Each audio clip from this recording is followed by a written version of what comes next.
Hello and welcome to the Last Word on Spurs. We are your multi-award winning Tottenham Hotspur podcast, and we return as Spurs crash out of the Carabao Cup by 4-0 against Liverpool at Anfield, and overall 5-1 on aggregate in what is, I can tell you, a very, very tough defeat to take. And I can just say, as we've always said, really, with the nature of these shows, that if it wasn't for the amazing support that we get for Last Word on Spurs, I'm not sure if we all would really want to be here revolving. It feels like a revolving door, reviewing a game of this nature. If you was for the very first time, you can find us on iTunes. We're on Spotify. We're across all major audio platforms. We're, of course, on X. We're on Instagram. We're on Facebook. And we're on Blue Sky too. I'm pleased to tell you I've got three wonderful gentlemen that are going to try and give us their take on what they did witness at Anfield on a night where, quite simply, Tottenham didn't show up. And how many times have we said that during a semi-final, quarter-final, any kind of competition for Tottenham in the most recent years? And like I say, I'm joined by a wonderful actor, Darren Hartman, actor Ramini, and Jason McGovern blessing us on this screen. Thank you so much for your, again, input and showing up to yet another difficult review of a Tottenham game. Let's take you through, unfortunately, the match facts and the stats in what I think it will definitely be a therapy session for those out there. Liverpool 4, Tottenham 0. On the overall, again, aggregate of it, 5-1 in total. Pretty damning when I read some of these stats out there. 26 shots for Liverpool to 5 on target for Spurs. 10 shots for Liverpool on target to Tottenham's 0. 54 touches Liverpool had in Tottenham's box with the opposition just 8. Liverpool missing 2 big chances on the night. Kinski making 6 keeper saves, and Liverpool's keeper Kelleher not busy at all whatsoever. Liverpool hitting the woodwork 3 times to Spurs' once. 10 block shots for Liverpool to Tottenham 0. Possession-wise, 64% to 36% in Liverpool's favour. It felt a lot more different at different times of that game. XG, 4.37 for Liverpool to Tottenham's 0.19. And just to put it into emphasis, over the aggregate 5-1, 5.69 for Liverpool to Tottenham's 1.17. So yeah, not pretty reading in terms of the stats. Look, I will just say, Jason's got his eyes covered there for our listeners on audio. I know that you can bear looking at the stats. They're away now, Jace. You can open your eyes again. Those stats are away there. I can tell you they are. I think, look, Liverpool are a great side, but I mean, boy, Tottenham, boy, that was such a poor performance. And not for the first time, I'm going to say this, that there were so many, far too many senior players quite simply off it. And I think the fact that Tottenham finished the game with just 4 teenagers on the pitch highlights the current situation, the gulf in the magnitude between the two clubs, but also just not enough fight, effort, courage, determination shown during that game. And when you add into it the cheap goals on top of a big night where too many players lacked any real quality or endeavour, and I will just say this at the top of the show because I know it's going to be a tricky one to record here, that I think if you're looking at players that come out with that game with any shred of credit, I've got to say I thought Danso, in my opinion, was one of the very few that I thought looked fairly decent. He drove forward powerfully on a number of occasions, defended really well, and for a guy that hasn't really played for, nearly 4 weeks, I thought that was a fairly good performance from him. But look, that's probably the only positive out of a really horrendous night for Tottenham in general. Jace, I'm going to open with you. Look, can only describe that as an absolutely pathetic showing from Tottenham, who were played off the park from minute 1. And look, I don't normally swear on this show, but I just think we absolutely shit ourselves from the minute 1. There was no fight. There was no quality. There was no desire. There was no awareness. It was just nothing. You know, an amazing cup run where on the journey we knock out Man United, we knock out Man City, and it all goes down to a whimper. And look, it was the biggest game of our season and probably the worst in many's memories out there, even for our standards. You know, I think the level of performance from a lot of the senior players, the lack of characters, the lack of leadership, the lack of genuine belief, many would argue it's our worst semi-final performance since the other ones. And I think many go back to the culture and the mentality of the club set at the very top being rotten. I think that's kind of where we're at right now. And I think we've made this point several times that when you're looking at from the top there to be that leadership, that desire, that emphasis shown on winning, we don't see that, which is why there is a real cause for change. How do you evaluate, Jace, that game, that performance, and the fact Tottenham are out of course, yet another cup competition, the first they've been out of this season? It was pathetic, wasn't it? Absolutely pathetic. Not to have a shot on target in a semi-final. You know, when you go to Anfield, we all know the difficulty of any team going to Anfield, and we certainly know the difficulty of us going to Anfield. But that lack of belief, lack of conviction was just throughout the entire performance, wasn't it? You know, whether Ange did try to adapt tonight, because everyone says all we need to do is adapt. Whether he tried to adapt tonight, and you see what the benefit of adaptation in a system you don't believe in is. So possibly that. But, you know, that midfield three tonight was truly, truly woeful to a man. Woeful from all of them. And when you go to Anfield, if you're going to get anything, you need your outfield players to give their absolute best performances. And we weren't even at our average performances. They were woeful, the midfield three. First half felt like Liverpool had 14 against our 8. That's the numbers it was on terms of the pitch. Yep. You know, sloppy goals to give away. It's all very well Jamie Redknapp coming on saying afterwards, show some bravery. When they tried to run with the ball, they instantly lost it. When they tried to pass it, they gave it away. Go long, to Son? Where was Sonny tonight? He was absolutely invisible for the entire game, apart from when he hit the crossbar. So, you know, go long to Richarlison, who comes off with a calf injury yet again, out for more weeks. So where were you going to go long? Who was going to hold the ball up to get you up the pitch? Nothing. So I thought Kulu tried in vain to try and do us, but it was summed up when he broke in that first half and ended up just having to try and run it into the corner flag as if it's the last minute of the game. It was that, wasn't it, to try and win a corner. We had no idea. There were so many things wrong, and you know, Anfield's one place to go where you can't get everything has to be right, not be wrong like that. It was. I give Jed Spence a little bit of credit. He tried to carry us when he could tonight. I thought Archie did his best. Denso, you're right, but Nkulu, you know, tried in vain. But the rest of them was shocking, mate. And you just to go there and not have a shot on target, unacceptable. And I don't think you can chuck it all on a manager tonight. No, I don't think you can. Players have to stand up. You have to give everything at Anfield. Yeah. And too many players gave nothing. Yeah. I think it's very telling when the manager comes out afterwards and suggests that he didn't ask the players to either set up that way or play that way. And I think, again, there's a certain responsibility that we said this after the Brentford game, that when you cross that white line, it is down to each individual player to do their jobs. And the reality is, what I did say after the Brentford game is I saw real, genuine leadership from the players on the field to the way they managed that game. They didn't look towards the manager. They managed it. I saw the complete opposite in this game, a cup semi-final, where we know how much this means to the supporters. The amount of people that have stopped me during the street ahead of this game and have said to me, Rick, I really, really hope we're going to show up. I'm just going to have one more thing to say. Anfield is usually a cauldron for second legs in semi-finals. Yeah. They sounded bored themselves. It wasn't a cauldron tonight, Anfield. They just looked at it and thought, this is so easy that they looked as bored of it, their crowd, as we were. But they accept they were going to win. They knew they were going to win. Yeah, absolutely. They knew they were going to win. Yep. Agree. Look, let's be honest about it. Let's come over to you if we can, Dal.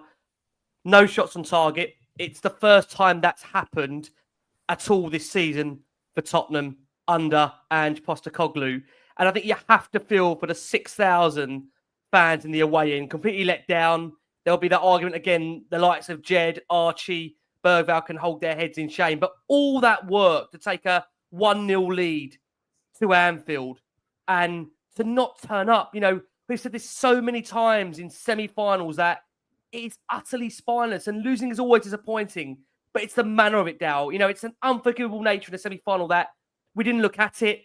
There was no midfield. There was no leaders. There was no idea. I would say, as far as this, I would say Liverpool won't have an easier win this season, but we've got to play them again fairly soon. I mean, Dale, what's your takeaway from that result, that game? I know you've been here before. I hate to say, I think under this current regime, we might be there again because it does come right from the top. That lack of winning culture, that lack of leadership, and that filters its way down. You know what? It's tough. It's a hard one. And Spurs fans, understand the ones that are going to be really angry tonight. I understand the ones that are going to be frustrated, the ones that are going to be sad. It's going to invoke a lot of big emotions tonight. And it is going to split us as well, because we are going to fight amongst ourselves, because we're going to be angry, and you get emotion with your family and you start arguing. So I know that's going to be the case tonight. So we aren't all going to agree on certain aspects. For me, it felt like the only way I can describe it is if you had a fight with someone and you're not expected to beat them. That first leg, we gave them a punch, and we were then waiting for them to beat us up today. We turned up expecting to get absolutely pummeled, and that was everyone's mentality. Everybody just sat back waiting for Liverpool to do what they did. And then you know what happened? Is because we waited for them to do something, we made the mistakes ourselves. We gave them the first 2 goals. A mistake of our own in midfield where the passing was just non-existent and the mistakes were all over the shop in an area where we have the least absences, the area where we should have been at our strongest in many aspects, and that fell apart.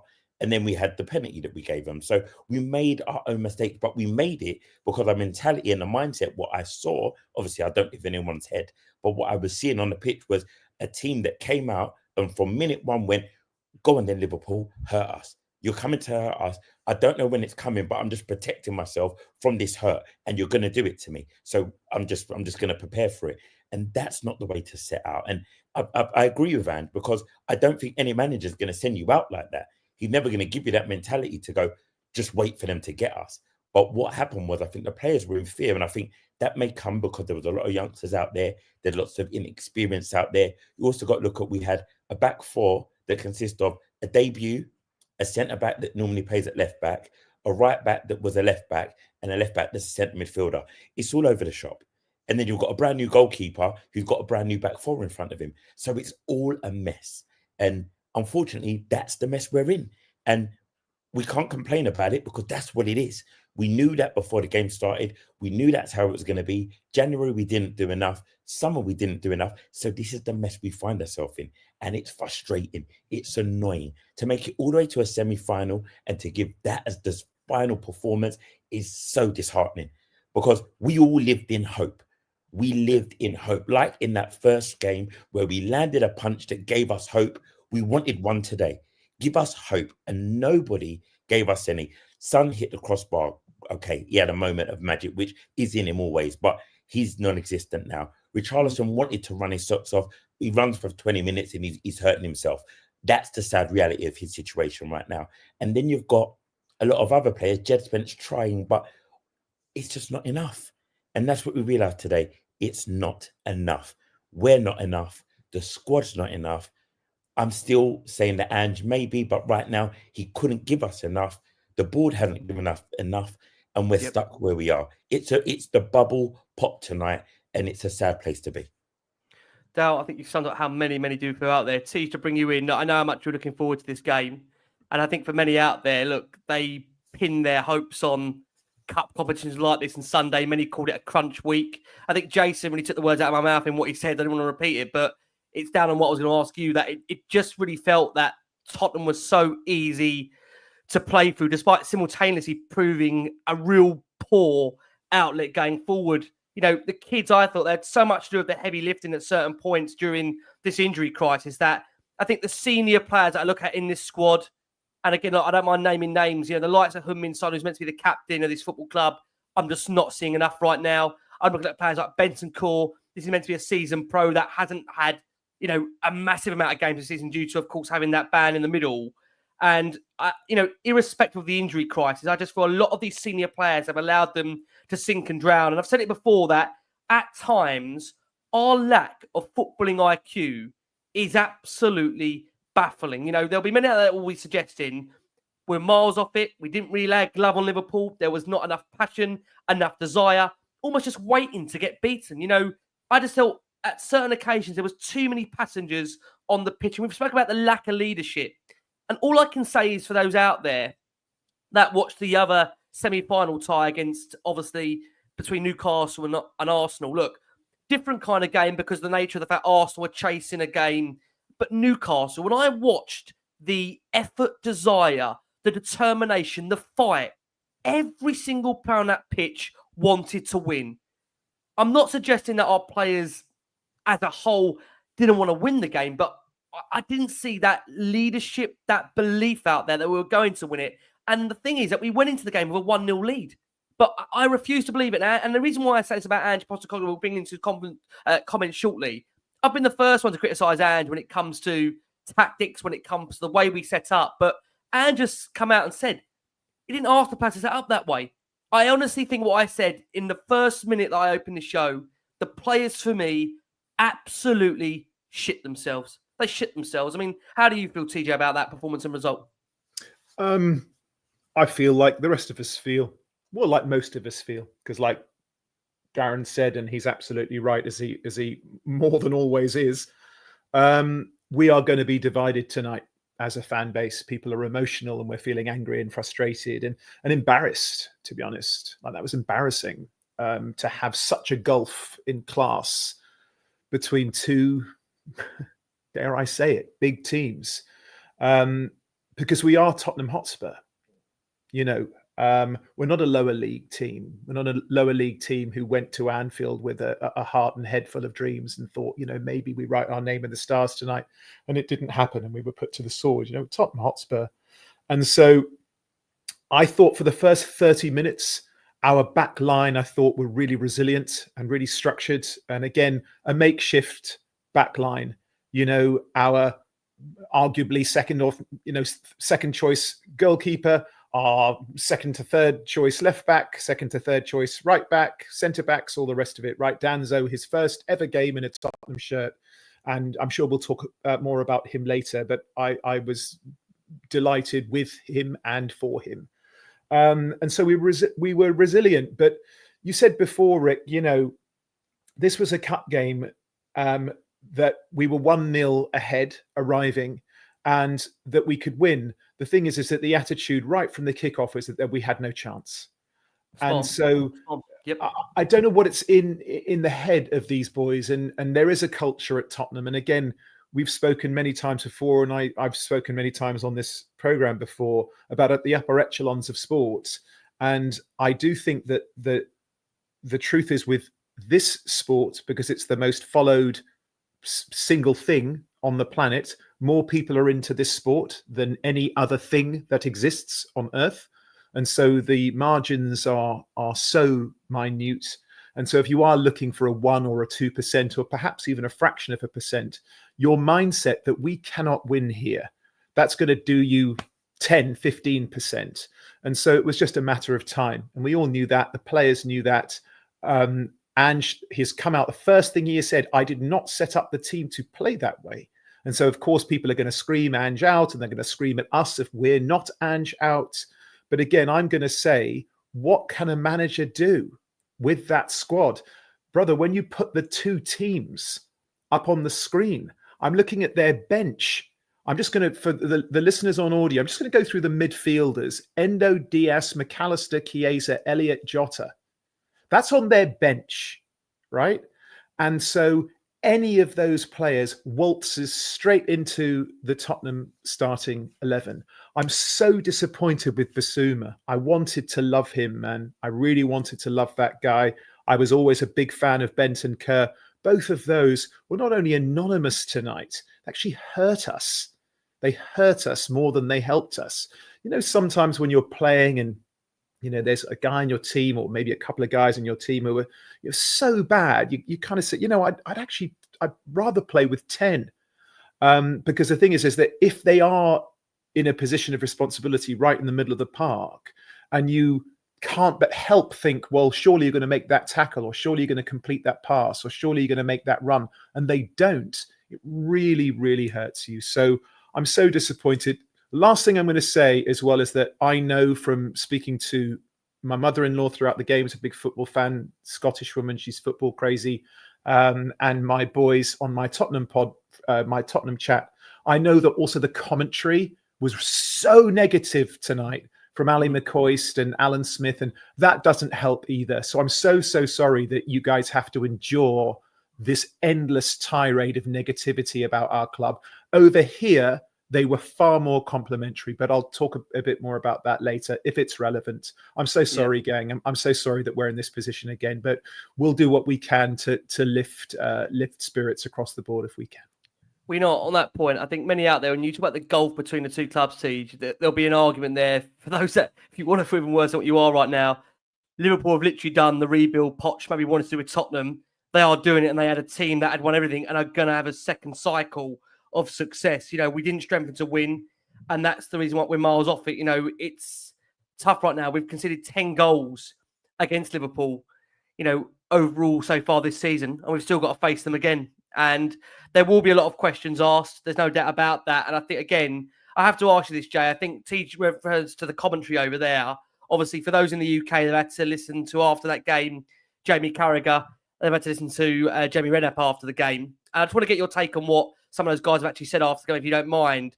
Jamie Redknapp said, I cannot remember a team in my lifetime who have gone down with less of a fight than Tottenham did in this game. Not one shot on target in the semi-final. When you're trying to change the course of history, I feel sorry for those young players. Jed Spence played about 14 different positions during the game.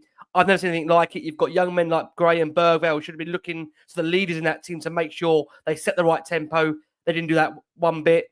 There's been lows for Tottenham this season against Everton, Palace, Leicester, Ipswich. But that scoreline, it's just absolutely horrendous. I mean, just on those points, if you don't mind me asking you, do you look at that squad right now and still feel there is real gaping holes that need to be filled in terms of those leaders? You know, we've been quite scathing of them. You were here after the Brighton game where we took a 2-0 lead.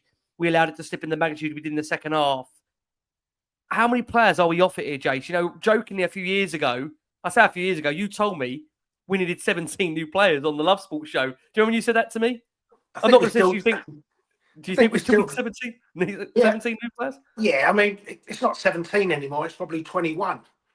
So, you know, it's going up by the year. But I mean, how concerned the lack of leadership? I mean, where does that come from? Because there'll be many asking me to ask you, does that come from the manager? Does that come from senior players? Is it a collective? Does that come from upstairs that ultimately set what the bar is for the football club? Where do those standards come from? Because I think we've said many times during this show, and this again, the reasons why there is that protest out there that, again, we are 100% supporting here on Last Word on Spurs. Those initial protest details that those need to be made aware of from Change for Tottenham, that the reality is, for me, that culture comes right down from the very, very top. And that is what you're seeing. That it can't be a coincidence, can it? How can it be a coincidence that in all the recent semi-finals that we've had, or any real big games for Tottenham, we don't really turn up and go out with them with a whimper?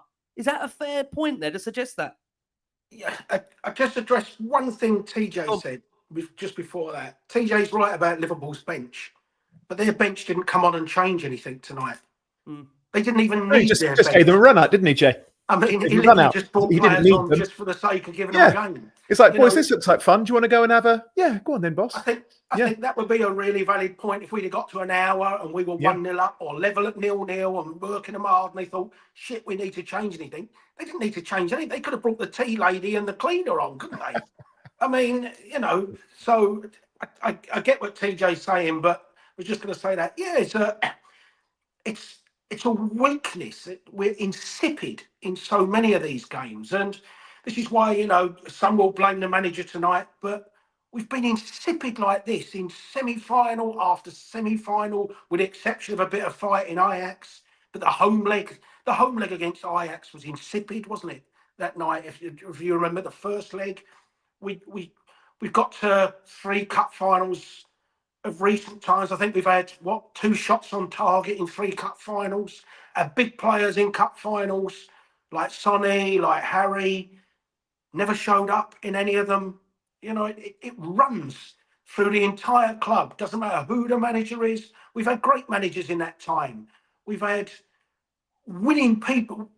I mean, you know, we can talk for all we want about managers and the Conte and Mourinho style of football, but these people are born winners that bring winning mentality, but it just gets lost at Tottenham. And you know, we'll have a march, and deservedly so, in a couple of weeks' time at Man United, and we'll all look at so many faults in the football club that stem down from the man. But I mean, that midfield tonight, you can't look just at Daniel Levy and say he's to blame for those 3 performances tonight.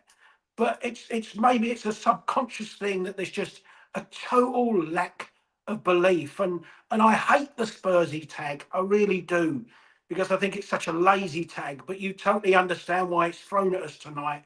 And when Jamie Carragher turns around and says, "This is Tottenham. This is what they do in big games," and it's pathetic, and it hurts us, doesn't it? It does hurt us. Let's be honest.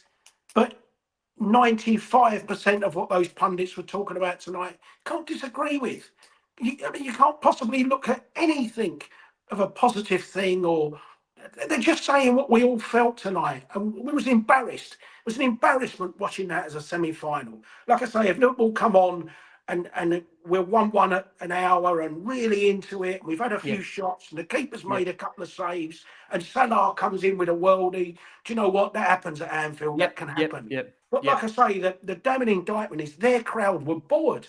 Their crowd were bored in a semi-final. And it was too easy. It was too easy, Jason. So easy. So easy. It was just nothing to be excited about. And, you know, you look at the players at the end, a couple of the young ones with them, but, you know, just, I mean, Sonny, God almighty, boy, you got to be embarrassed with that. You really have. But it's not just him.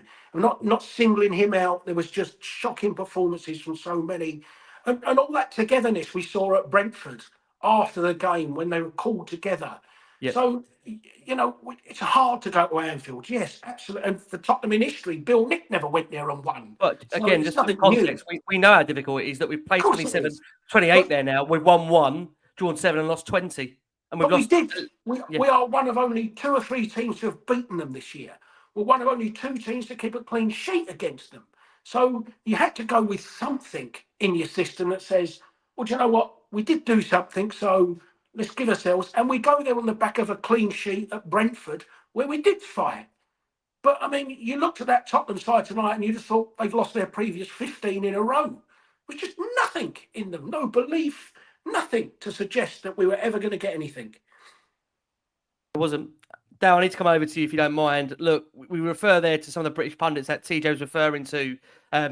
Jamie Redknapp, again, quite scathing after the game. And as we've mentioned the point, Jamie Carragher's as well. Jamie Carragher said it was never in doubt before the game. It's Tottenham. When did Tottenham ever win a big game? When did Tottenham ever go anywhere and surprise you and win against the odds? Look, the odds were massively in favour of Liverpool. They're at home at Anfield. They're probably the best team in the country and possibly in Europe right now. It is not just this Spurs team. They never shock you and do something out of the ordinary. I'm just trying to think of the last big game they won.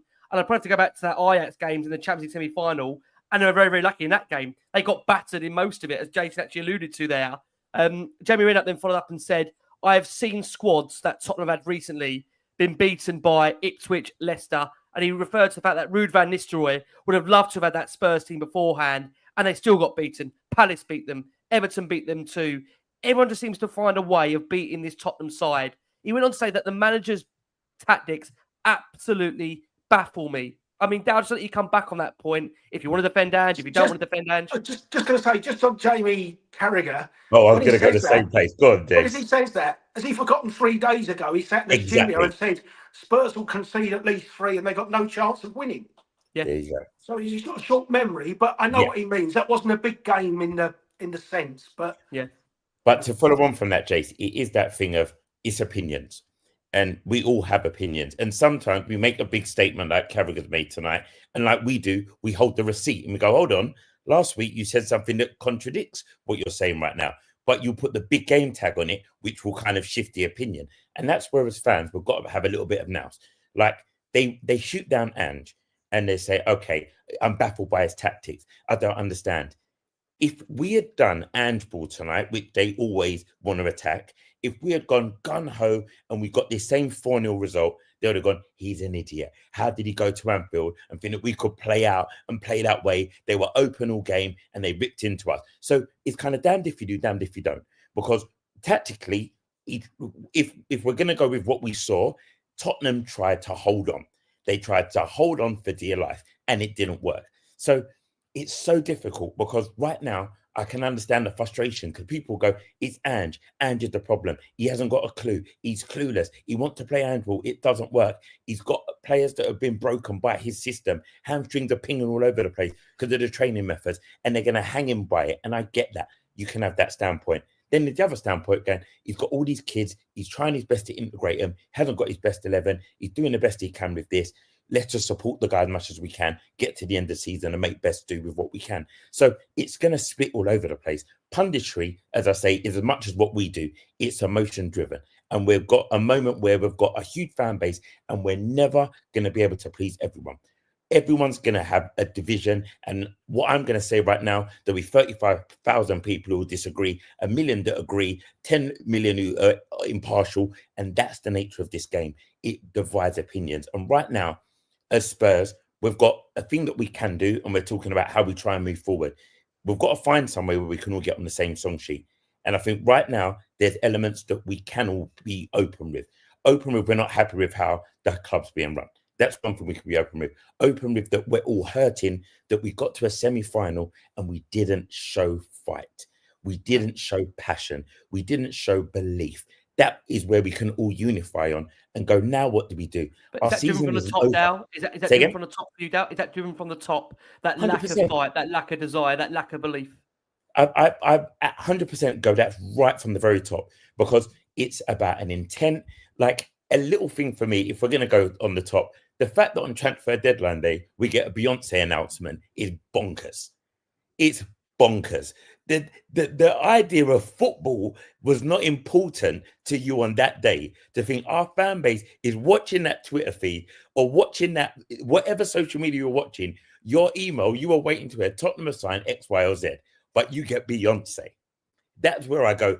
There's a mentality right at the top that doesn't understand the football of us. That we are more excited, worried, fearful, concerned about transfers, semi-finals, next game against Villa in the Cup, the next game in Europe. That's our concern. I don't want to go and see Beyonce. As much as she's gorgeous, I don't want to go and see it. I want to know who we're signing. And that's the issue that I have right now. And that's why today hurts so much, because today was all about football and we didn't get a performance. We didn't get what we wanted. And now as a fan base, we hurt. We go to work and are outdoors tomorrow. Our inboxes are getting battered. We've got to carry that. And that's what's hard about football, when we have to carry it on the back of our shoulders. It hurts. Yeah, amen. Like I say, I want to say massive thank you, guys. There's over nearly 12,000 of you that are watching the show live. Thank you so much for your support. Go on, Jace. We're going to hear from Ange in a second. Let's bring Jace back in very quickly. We need Jace to unmute if you can. That comment just in the comments there. That's the annoying thing, because people forget that up until the 87 cup final, I think we've been in something like 12 cup finals. We'd only ever lost one. You know, we were a team that won. We won our first 8 FA Cup finals. Yep. You know, we won our first 4 League Cup finals. We won our first 2 European finals, or 2 of the 3 first European finals. So, you know, we used to have it, but now, Jesus, it's poor. You wouldn't fancy us if we was in a final against Doncaster, would you? Well, I think many were suggesting the fact that it would be so typical Tottenham to beat Manchester United, beat Man City, beat Liverpool, and then you go down Newcastle, their first trophy in 60 years. It would be such a Tottenham thing to do. And it does feel like for many fans out there now that it is very much now holding on for the game away at Villa. And of course, this European Cup run. Before we bring Tej back in, let's get the thoughts of Ange Postecoglou, who has been speaking after the game, in which, of course, has seen Spurs crash out of the Carabao Cup. And again, a 4-0 defeat, 5-1 over the 2 legs. And said, look, it's fair to say we didn't get to the levels that we wanted to. It was always going to be tough in terms of the challenge. They're obviously a very good side and in a great moment with all their players in very good form. But for us to give ourselves an opportunity, we had to be a lot more aggressive with and without the ball. We weren't. We allowed them to control the game, dictate where it was played. And in the end, they were just simply too good for us. It was a great opportunity for us to get to a final.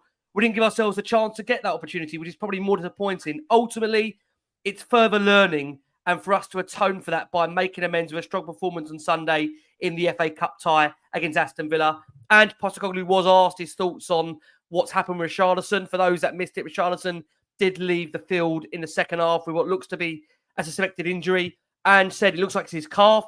It didn't look too good after the game. So probably one again to add to the list. He was asked what he thought of the debutants. He said, Kevin, I thought had a really strong performance on his debut. I thought it was a real positive display from him. With Mattis, obviously it's hard, we're throwing these guys in after really just one training session. And that's part of our dilemma at the moment. Trying to get some fluency, consistency, but also now we have to keep tinkering with the starting lineup to account for everything that is going on. But I thought they acquitted themselves really, really well. And was asked if the whole ethos for the players is to be brave and how disappointing it was. They didn't show that bravery on the night. He said, look, it is massively, massively disappointing.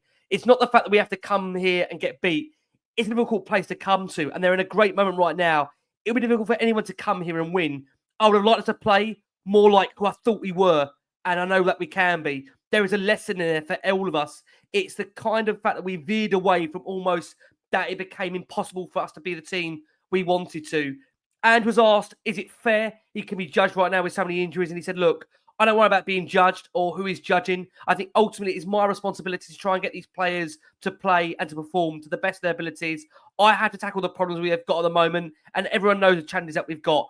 It's disappointing because we had an opportunity to get to a final. They don't come around too often, so to let it slip, I said it's disappointing, but it's probably more than disappointing. We didn't play in the manner we wanted to, and we know what we can do, and this may have given us a great opportunity to go and win and, of course, reach a final. There are some learnings in there for sure, and we will take them away.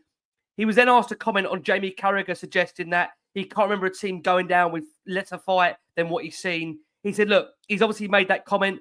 I know people really get excited by those kind of things, people that are on TV.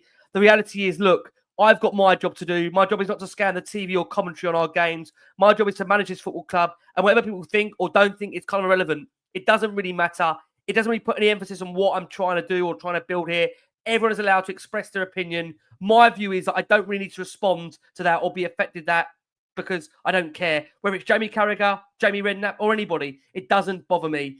He was asked how good Liverpool are, and he said, look, I don't really assess opposition teams. They're a good side. They're a great side in a good moment. They're flying in all competitions right now.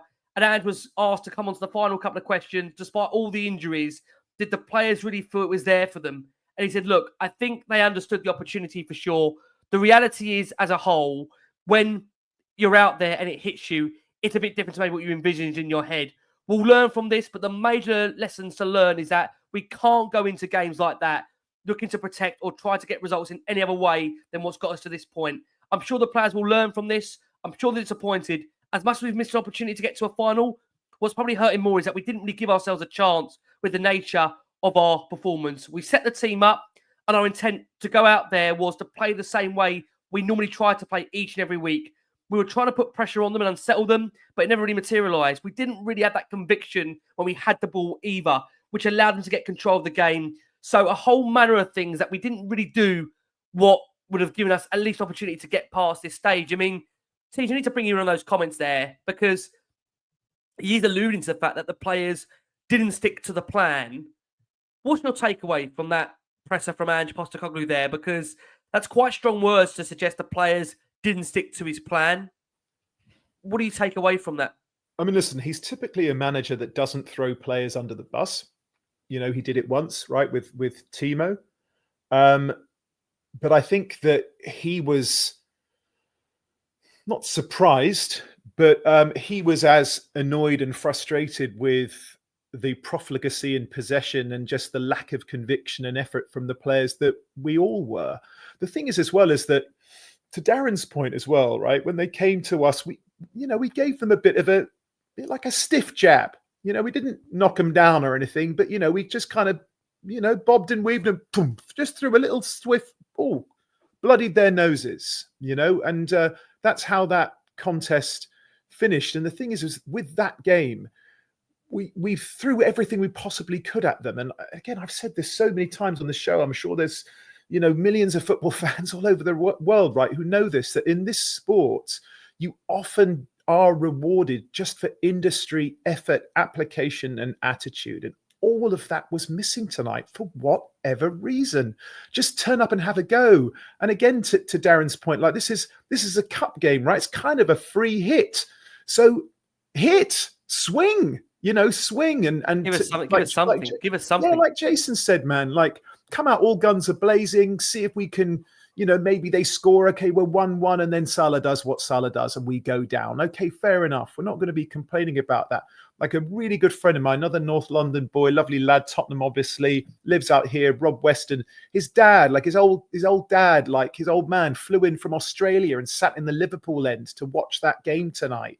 Like, that's what we give as fans. So give us something, because listen, I hate saying this. How can I choose my words? Losing isn't something that Tottenham fans haven't experienced infrequently. Yep. Okay. That's fair. No, yeah, of So course. give us something to be proud of. Like I said, the first 30 minutes, I think we dug our heels in and we tried, especially because the midfield three was absolutely abysmal this evening, and we just had no outlet. I mean, Richie was doing everything he could, hold up the ball. As soon as somebody sneezes anywhere near me, I'm going to go down and see if I can win a free kick, which really helped us, right? Yeah. But we tried to be resolute at least. Yep.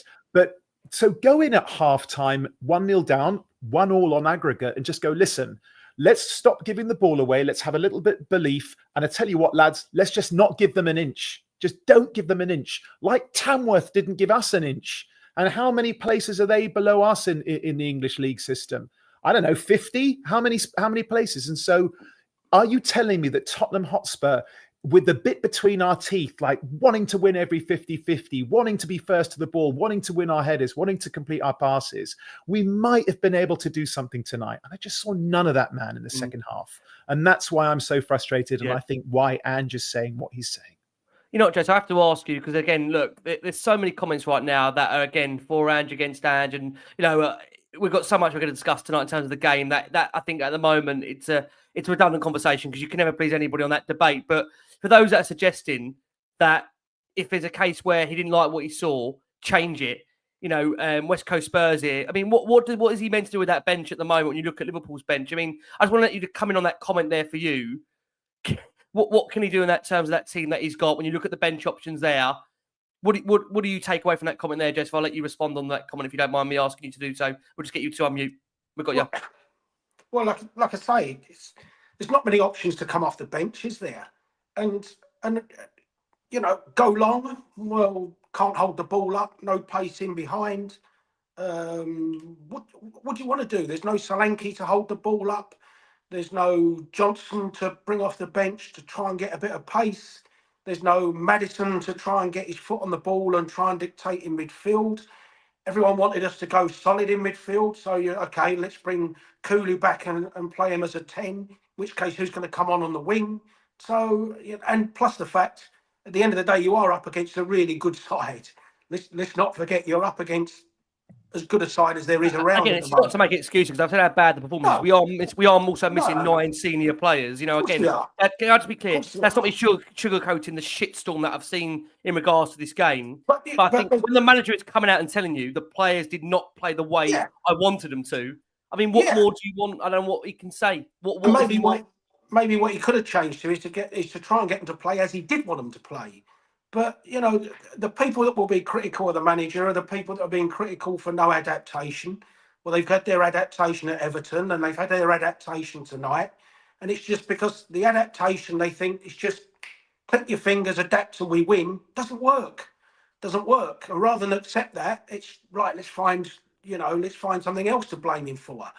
But we're just not good enough at Liverpool to adapt to people in the way that they think we can do and go and get a result. Like I say, when you look at the teams, how many teams we've gone to Anfield, better teams than this Tottenham team. We never get anything there. It's pathetic how we are at Anfield. But, that midfield tonight, those three should have given us a solid platform. And those three were miles off it. And when you've got 3 players like that miles off it, what was he going to bring off the bench? Olasisi and people like that? Come on. So, the bench offer him nothing. You can't change the tactics because you can't go long. Who's going to win the ball in the air? No one. Who's going to run in behind them with pace? No one. Who's going to hold it up and turn it round a corner? No one. Does Kulu come into midfield and you lose his threat? It's just, but people will just... We can all see there are so many things wrong in the team. We can all say like this, he just needs to do that. But none of the things we tell him to fix it with, are ever going to work to fix it. I've said before, and I will say this again, that I feel where we are right now, that the limitations that are put now with regards to any manager that comes into Tottenham, I think makes it impossible here to succeed. And that many know that I've been highly critical of Ange Postecoglou during many points of this season. You know, I think I was here after the Everton game, and I said I couldn't see him continuing. I think where we are right now, look, as much as maybe I don't feel that Ange Postecoglou is the right man for Spurs in the long term, and this might upset a few by me saying this, I see absolutely no benefit right now in sacking Ange Postecoglou right now. If you're going to tell me sacking Ange Postecoglou gives you Ryan Mason and Matty Wells to the end of the season, please tell me how they're going to take Tottenham any higher up that Premier League table or progresses any further in Europe than Ange Postecoglou does. And that's why at the moment, I've just said this again from my perspective, I would just try and ride it out to the end of the season and then evaluate and see where things are. Because let me tell you something, I guarantee you that Ange Postecoglou is just maybe potentially as likely to walk away from Tottenham as much as Tottenham are for getting rid of Ange Postecoglou. I look at him and the bloke, I've got to say, I watched his first presser the other day. That guy looks like he's aged so much. But how many times have we said that about previous Spurs head coaches? All the way back, you know, from Pochettino to Mourinho to Conte to Nuno.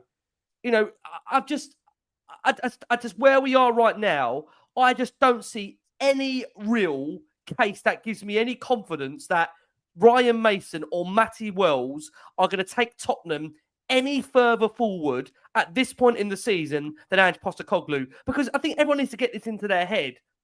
Iriola's not coming now. You know, no disrespect, Marco Silva isn't coming now. Thomas Frankie's not coming now. Those managers are not going to walk away from their current job to come to Tottenham right now.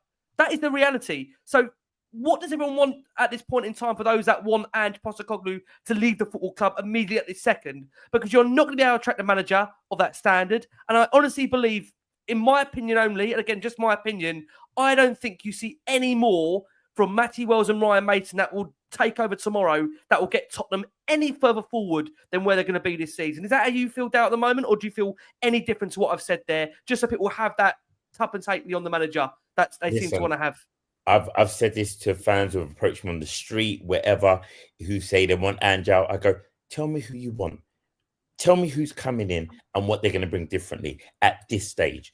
And exactly as you said, all the big managers that they name, I was like, they're not leaving their club now. And why are they going to want to work with Daniel Levy? Help me understand that. That makes zero sense. So I agree. At this stage of the season, it makes no sense getting rid of Ange right now. You know, I would say there's a large portion of our fan base that are angry about Ange being there and angry about the way Tottenham are playing. And you know what? Football is meant to be our fun and our release. If it's no fun for you, you know what? Take a break from it. On a real, take a break. This may be lovely for you. Have a break till the summer. Because if you're not enjoying it right now, distance yourself from it. Because guess what, guys? Reality check. Let reality bite you or punch you in the nose. It's not changing right now.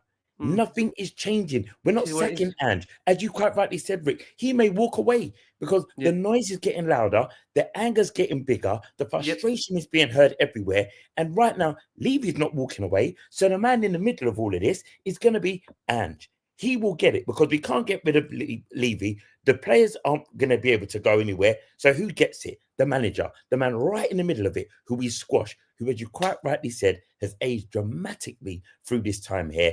And if we're honest, if we're really honest with ourselves, when he arrived, he had an unbeatable challenge. When he arrived, there was so much that we needed to do for him that we haven't done. There's so much that needs to be done at our club that hasn't been done. So you can't just hang the man. It's not fair. And if you're going to go with that, Spurs fans, if that's you, cool.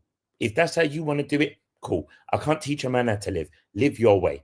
But I'm not going to do that. I'm not going to come on a pod, see me on the street, anywhere, and say I want him gone. Because if I'm honest with you, there've been moments when we've seen Ange will work.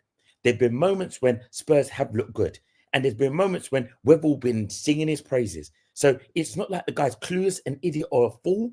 It's not working for so many reasons right now. Squad depletion, tired players, injuries, bad signings, the reality check of some players not being good enough. Also, the depreciation of people's talents. Son falling off now. Richarlison's hamstrings has gone. Someone in Saudi Arabia come and give us some money at the end of the season. Save our lives, because that's the only place he can go. You've got Dom being on fire and then losing him.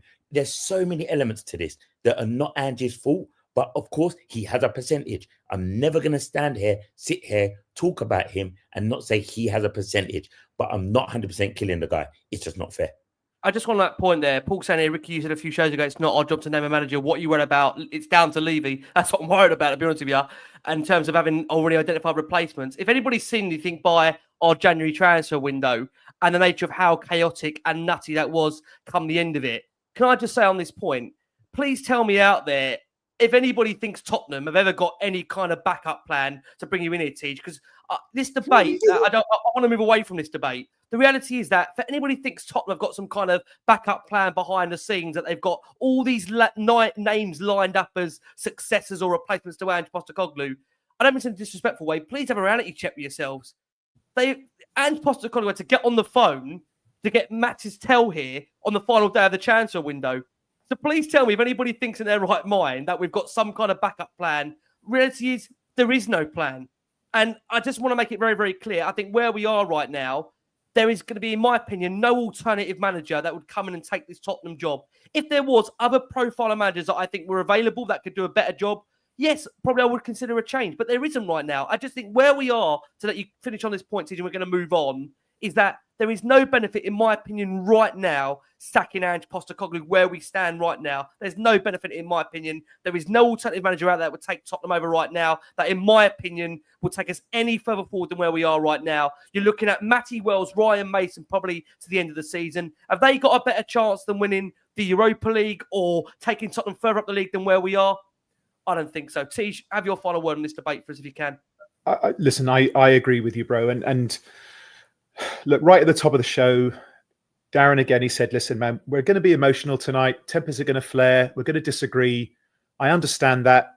And again, you know, if that's how people want to feel, and if that's how you deal with this, then fine. Who am I to sit here and go, guys, you know, I am a peace and love guy, right? So that's how I do it. That's how I deal with this. What I will say is that if we can, just even momentarily, try to remove some of the emotion that we're feeling right now. Just ask yourself a very grounded, unpointed, very pragmatic question. Do you think we would have fared better tonight just with Christian Romero, Van der Ven, James Maddison, Solanke, maybe like a Johnson that we could bring off the bench? Do you think we would have done better tonight? You don't have to answer me. You don't have to, you know, you can if you want. Of course, if you want to comment and say, TJ, you're an idiot. TJ, you're a genius. TJ, we love your picture frames. TJ, we hate you. Whatever it is, you can absolutely do it. But just ask yourself that question. My response to that would be absolutely. We would have done a hell of a lot better tonight. We didn't have them available. And so the manager, to Jason's point, is trying to change things and it doesn't work. He tries to go back. That doesn't work. We just don't have the tools right now. Newcastle did a wonderful job against Arsenal, who were going to come and, you know, try and stick it to them, having been 2-0 down. But they have the tools at their disposal that we just don't have. So that's where we are right now, Tottenham fans. And as far as Ange goes, Tell doesn't come to the club without Ange. And I'm not saying Tell came on and lit it up tonight, but he doesn't come. He laughed Langer out the room.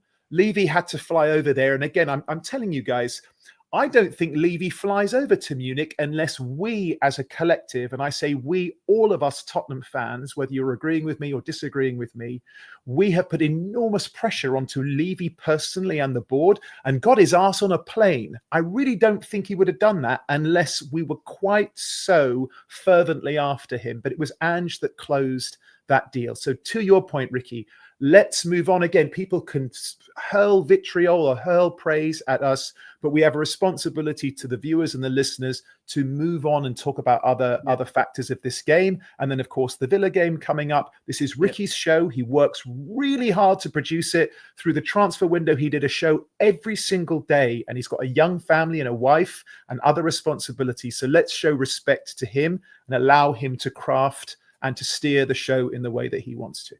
Bless you, mate. Look, again, always happy to have the debates people want to have, but I just feel like where we are right now on the manager. We always show respect, bro. It's a pretty redundant question right now, because the reality is, it just shows you nothing's going to massively change. You know, the reality is they've got no alternative, they've got no backup plan. This club couldn't even get a signing over the line without the manager getting involved, which kind of shows you where things are at. Look, before, like I say, we do move on and we talk about some of those game incidents in there. I think that the reality is that with Richarlison, Jason, I've got to bring you in. Richie, it's a difficult one, isn't it? Because he just gets back from injury, breaks down again. Is it just a case where you're looking at the players like Richarlison, Basuma, quite big money signings? I mean, do you feel like we just have to cut our losses on these players, Jace, just to let you unmute on that point there? Because two players that were bought for quite a hefty amount of money, to be fair. How disappointing is it that you look at those players as a whole? We haven't seen the best of Richarlison. He had a obviously goal-scoring run last season, I think, of 8 in 8. Basuma really, I think, T said it in his opening, wanted to love him. I've really wanted to make it work. But in all due respect, every big game or every game of a massive magnitude for Tottenham is at fault for a goal. I mean, are these players, you look at them thinking, how many more seasons, how many more years do you think they can be here, given the performances and the nature of the way in which they're performing for Tottenham? He's let us down time and time again, hasn't he? Let us down off the pitch at times. He's let us down on the pitch plenty of times. You know, the one worry you've got, we talk about injuries, but Richie comes back, breaks down. Mickey's come back, broken down. Romero, you know, 3 or 4 weeks ago was on schedule for I think Brentford or something. He's obviously broken down. You know, so there's no guarantee any of these players are coming back, is there? Because as soon as they come back, they just disappear again, and it just seems that we lose more and more and more all the time. So, you know, Richie's been in and out of the team since day one, hasn't he? Since he came, and I think, you know, there is a case for a lot of these players have got to move on in the summer. That's for sure. And Basuma, just sadly, has not been the player we all thought he was. You know, Conte, we thought Conte was harsh on him when he was left out of the team. You can perhaps see straight away why he wasn't. We've had enough problems with him off the pitch. If you remember, he had a row with Richarlison as well, didn't he, Conte? He also fell out with Richarlison. And you know, he hardballed these players at the time, didn't he? Yeah. Jed Spencer certainly turned himself around, but too many players. And you know, I've said it many times, when you do a rebuild, year one is about getting rid of the don't want to do's, and year two is getting rid of the can't do's. And sadly, Basuma, Richie, players like that, they just can't do it, in which case you have to move on from them.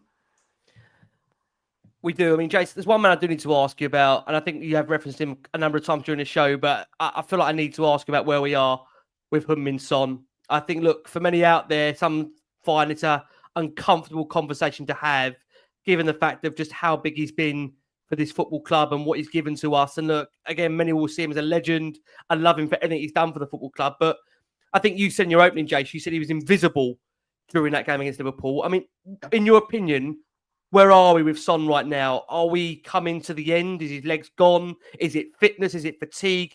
Is it conditioning? I mean, what are we seeing right now from the captain of the football club? Jamie Redknapp said after the game, I just don't see him as a captain. You know, we look at him at the moment, you know, he used to be one of the most important players on the team sheet. And for many, he still is. But there'll be many looking at that performance in a semi-final as the captain of this football club and questioning if he should be here in the summer. I mean, where are we with Heung-min Son in your mind, Jason, at the moment?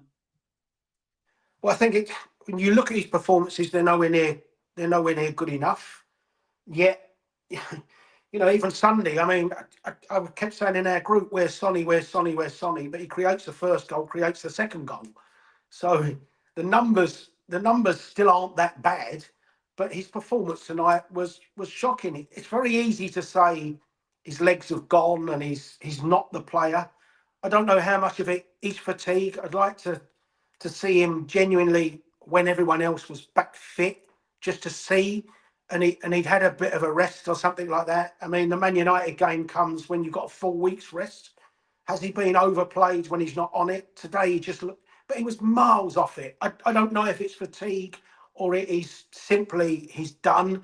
Maybe it's a little bit of both.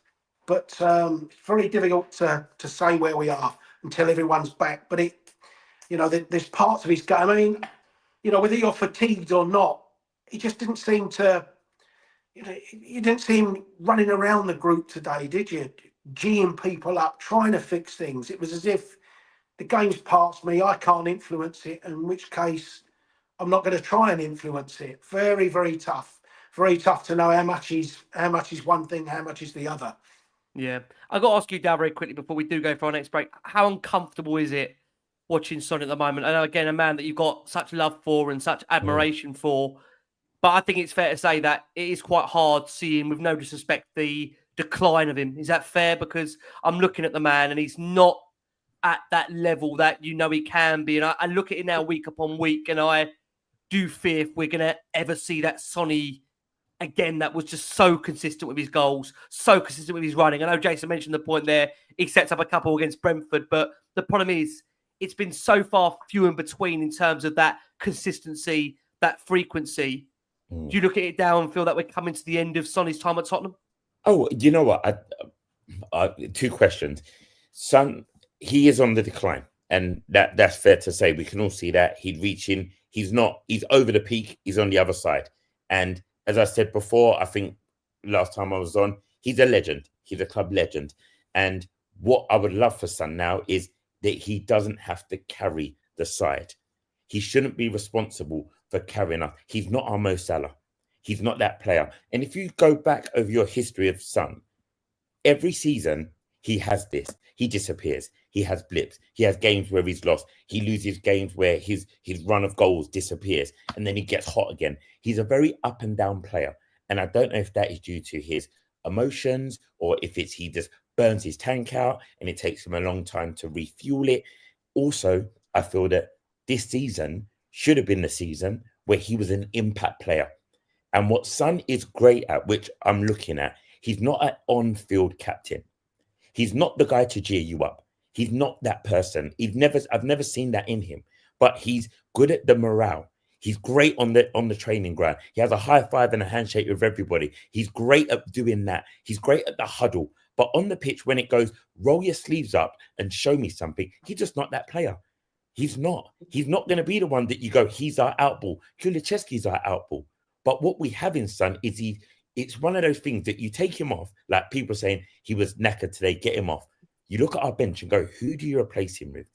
And this is where I look at another aspect of Tottenham right now. When Ange spoke about they didn't play how we wanted them to play, let's look at who was on the pitch. I'm glad this graphic's up. You've got a debutant, a goalkeeper that's only been there 7 games. You've got a young Archie Gray. You've got a young Jed Spence. You've got a young Pepe Sarr. You've got these young players. And suddenly the pressure's on. Of most of them, that's their first semi-final. Most of them, it's a new time being in Anfield. It's that pressure. So when they got on there, shit hit the fan. Panicked. That's where you look at your Bentancurs, your Basumas, your Richarlisons, your Sons. Because remember, Kulusevski's still young himself. That's where you look for your leaders. And it's sad to point out again at Tottenham, we don't have our leaders on the field. Basuma has never been a leader. Richarlison is not a leader. He gets himself angry. He gets himself pumped up. You worry that he's going to get himself sent off or injured. Son, you know, if he's hot, he's hot. If he's not, we're going to carry him for the game. And that was very evident that we were carrying him. And that's the sad reality of what happens at Tottenham. That's the reality. So right now, we've built a squad. We've got a number of wingers now that are all injured that hopefully will allow Son, when they're all fit, that he doesn't play every game and he can come on at 70 minutes. Wouldn't that be nice to have him on the bench to come on at 70 and impact a game? That's what we're looking to be at, but we're not there yet. And it's sad that we've got to play him at burnout. Yeah, I mean, I'll be honest with you, he's probably one of the players that I feel the most uncomfortable in really going in on Son, because he has given his best years to the football club. And I think many people forget this. There's been opportunities for Sonny to move on and leave this club for better challenges when we've been in. I know right now is not a great time where Spurs are in terms of their league 14th position, but the reality is that Son's had the opportunity to probably go on to Tottenham, go on to other clubs, and has stayed loyal to us. That's why, again, I say I have a heavy heart right now, Tej. Are we watching definitely the after years of Sonny in terms of where he has been at? I mean, do you think we're at a point where, Tej, that you can see it coming to the end of this season when you look at the performances? I'm so pleased you said that, Rick, and the other boys as well, Darren and Jason. And again, I understand emotion, but please let's be respectful. My goodness, like Darren said, this is, this is Sonny. He's been with us for 10 years, and Ricky, he has given us the best years of his career. When if anyone deserved the trophy, it'd be him, right? If anyone deserved the trophy here. And also anyone, even the look, I'm not saying we can't criticize the guy, and he was poor again today. I do have a theory about why Sonny hasn't really been performing, and I'll get into that in a second. It's not that long, I promise you. But please, guys, it's upsetting even to read, like, when people write Sonny is whatever and like follow it with an expletive or something. Choose your words. Again, you can criticize him, right? But let's not criticize the man who has given the very best years of his career to our football club. Please just exercise a little bit of respect and decorum in your minds when we're talking about this man, right? This lovely man. My theory, so Darren said he's no Mo Salah. He's absolutely no Mo Salah. Here's the thing, is that Sonny, especially in this system and with the way that we're playing right now and with how poorly our midfield are often performing, he is having to do so much defensive duty. He's having to run back and try to cover, and not only do that, like make critical tackles and try to carry the ball out when we're sort of 35 yards from our own goal. Where Son shines, in my opinion, not saying that I'm a football expert at all, is when we play the ball quickly and you can pop him in behind or zip it to him while he's on the move, because still one-on-one he can beat his man, which even as poor as he was tonight, he proved again, and he laced a beautiful shot against the bar, right? So he still has it. I believe that. I have tremendous affection for him, so I'm not going to say for a second that my opinion of him isn't biased, but I believe when he receives the ball, when he's moving or with one person to beat, he can still do it. But he's having to do so much on the other side of the ball because we as a unit often perform so poorly. And we as a unit, when we played pretty well against Brentford over the weekend, to Jason's point, provided 2 assists for 2 very important goals. And so he still has it, but we need the team to perform better around him and play to his strengths, which is moving with the ball. I have also said I don't think he is the greatest captain. I think he's too sweet of a person. And also, whilst his English is excellent, he also speaks phenomenal German. Obviously, it isn't his first language, it's his third language. And so I think he himself feels I perhaps don't have the linguistics to really express myself to a team in a way. But that's no shortcoming of his character. That's just the fact that he's speaking English as a third language. So let's also show respect there. Totally agree. I think as well, one thing I would say for him, which is difficult because we're talking about him not showing captaincy skills, if you like. I think he's wearing I think that the current form of the team and days like today wear heavy on him because he's 100%. Totally agree. I totally agree, he'd Jason. Almost be happy. I think it hurts him more. Yeah, I think he cares so much. He cares so much, man. Yeah. He loves us so much. Yeah. It almost hurts him. So I think there's that in the equation as well, that he's kind of dropping his head when we need his head to be higher than everything. Yeah. And I can he's understand too emotionally why invested. You know, like when fighters go out either into the ring or to the cage, like whichever fight sport people like, you'll often hear their manager, like their main corner guy, saying no emotion. Like you don't ever fight with emotion. You no emotion. You actually go in as a robot. Yeah. Robot. No emotion. You just go about your business. And he's so emotionally invested because he loves us so much that's why that crown weighs particularly heavy on his shoulders. Also, he doubled up a lot on Salah tonight. So he did a lot more traveling. And if you're burnt out, being that far down the pitch and getting that far back up, it's not helping him at all. No, exactly, bro. Exactly. And that's a deficiency in the team. We're not giving him an opportunity to shine because we're, as a unit, playing so poorly, man, too often. It goes back again, does it? I mean, Jason, is it a case that you look at him now and it's hard because also, I hate to say this, he doesn't look like he's enjoying it. I mean, listen, Jason, no one's going to enjoy the run. No one's going to enjoy the general form of the season, but he doesn't look happy, does he? No, doesn't look happy. But I mean, our problem is, even if you take it off him, who are you giving it to? I don't know. Yeah, Romero's vice captain. Where's Romero tonight? Where's his head at as well? I think Romero's on the captain. naughty step. I don't even think he's injured. I think he's on the naughty step. Well, I won't go that far, that's for sure. I'll never insinuate that at players. But, you know, he's not on the pitch. Where's Maddison, the other vice-captain? He's not on the pitch. Where's Vicario, the other one in the leadership group? He's not on the pitch.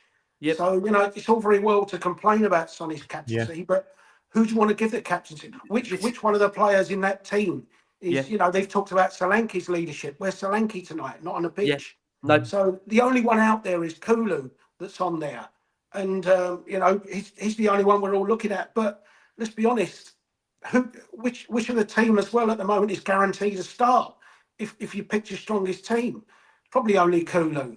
So, but do we really want Kulu to be skipper at the moment? Have we seen enough from Kulu to say he's the captain, or are we kind of saying, well, Kulu could have it because there's no one else?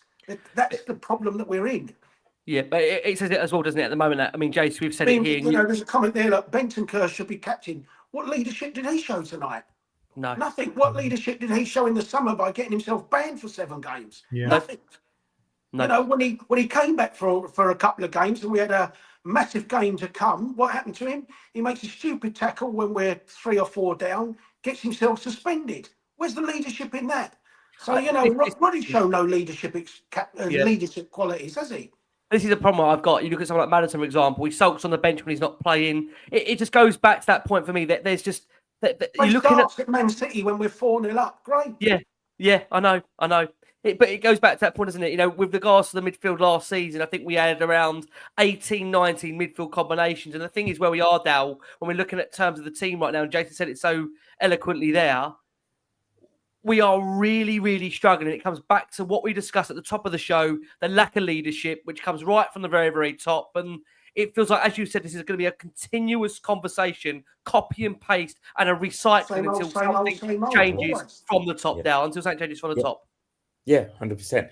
And it's from the top, the leadership, the direction you want to go from a footballing aspect, not a business aspect, footballing. What you want, what's the ethos of the team? Where's your leaders? I'm old school football, and I look right down the spine. Your centre forward, your centre midfielder, your centre half. I need leaders there. That's why I always lead it. I need to see those characters. I'm old school football. I'm older than I look. I want to see that. So you look at a Dom Solanke. That's one part of the puzzle. In the centre of my midfield, where is that person? Where is my centre midfielder, my crunch up, my leader, my biter? Like in a game like today, where you could see the young boys, everyone's head was gone.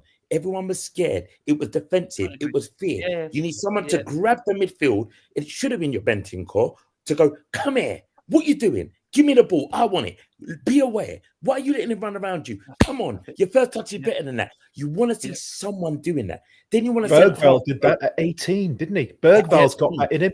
Yeah. At 18 years old, he's like, give me the ball, and he used it. How mad is this? We're screaming for Bergvall from the 15th, 20th. And also, he's got 2 players shutting it. He's having a little look, and he's using his body, and he's turning. I mean, he's got that. You're absolutely right, D. It's really important. And I agree with that central thing as well, man.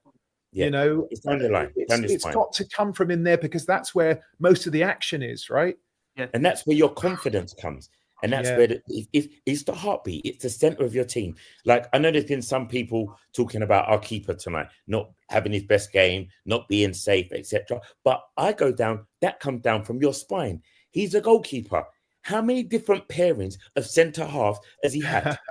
That's bonkers. As a goalkeeper, I need to trust. I know I can pass the ball to you. I know how to pass it to you, because we've worked together. I understand our language. We speak a language. That's how it goes. But if I've now got a debutant now, I don't know you. I've got to work out how you want to receive the ball. I've got Ben Davis now here. It's all changing. Hold on. Where's Spence? He's not on that side anymore. He's on the other side. It's so confusing. Yeah, we're still waiting for Archie Gray to play his position. He's played left back, centre back, right back.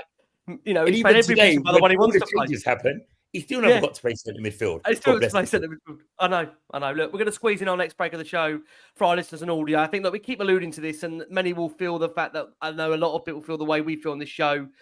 We make that point that it does feel for many out there it is time for change. And we'd urge you to go and check out the latest news on change for Tottenham. They've got this upcoming protest, Our Club, Our Voice. Those initial protest details, Sunday the 16th of February against Manchester United. Again, a lot more information will be coming from those guys in due course. Like I say, you can follow them on social media at Change for Tottenham, at Change for Spurs. This is our moment to drive change and stand together for Tottenham Hotspur. And I think it comes back to that point that for many out there, we are absolutely sick to the back teeth of losing semi-finals in the way that we're losing the semi-finals that we're in. Jason made a point about half an hour ago, and sorry, Jason, to go back on the point you made. There was a time where Tottenham would not only get to finals, they'd win them.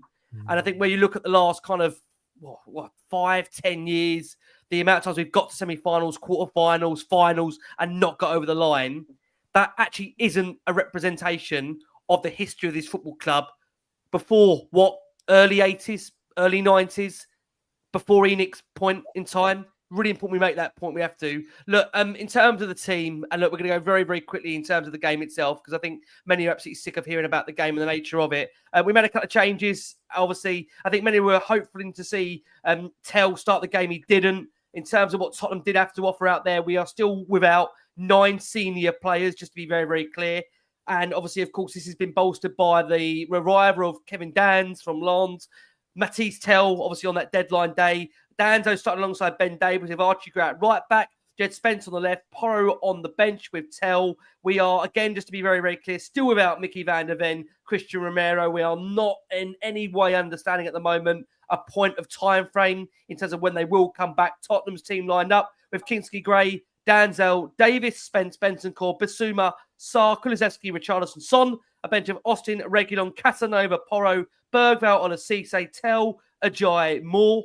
In the early stages of that game, one that many feel might have been a big, big call to make was that Richarlison went down holding his face after challenging with Van Dijk for the ball. There was huge boos from the Anfield crowd for the former Everton striker. It did look like Van Dijk's elbow caught Richarlison's chin. Very quickly around the table. Jason, yes or no a sending off? Yes or no a card? It was given nothing at the time. Was that right or wrong very quickly? If you look at it, his arm isn't above his shoulder height, is it? It's below his kind of, Richie's ducking into it. For me, that's not a sending off. No, I mean, he's using his arms to hold the player off, and Richie's head's lower than Van Dijk's shoulder. So hence there. No, I mean, if I look at that honestly, no, definitely not a sending off. No. Okay, Darren, will come to you. Yes or no sending off for you? Booking worthy? No, not a sending off. It's one of those ones that if it was the other way around and that happened to us, I'll be livid. They were tussling. The elbow was in an awkward place. He tried to push him off and was under his chin. If it was his face, he would have been gone, but not there. Nothing. And let's be honest, Rick. We went with a 1-0 lead with a player that should have been sent off. In Lucas Bergvall. Yep. Very There true. all that argument. Tease, do you agree with the boys or you want to disagree? What are your thoughts? Yeah, I agree. It's never a sending off. Not even close. I don't even think it's a yellow card either. Listen, he had a word with both players, but Van Dijk was like, I don't need to play dirty to play against Richie, and he's right. Richie needs a fight as well to get him going. Yeah, that's Richie's game, bro. Yeah, that's Richie's game. He was trying to.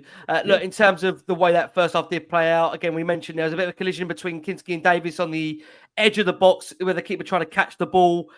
Davis had blood dripping down from his forehead. He was back on the pitch with a fresh shirt and something had been applied to his head to stop the bleeding. We were concerned seconds after that. Szoboszlai did put the ball in the back of the net. Flag went up immediately. It was actually a good line from Tottenham, which stopped them going ahead.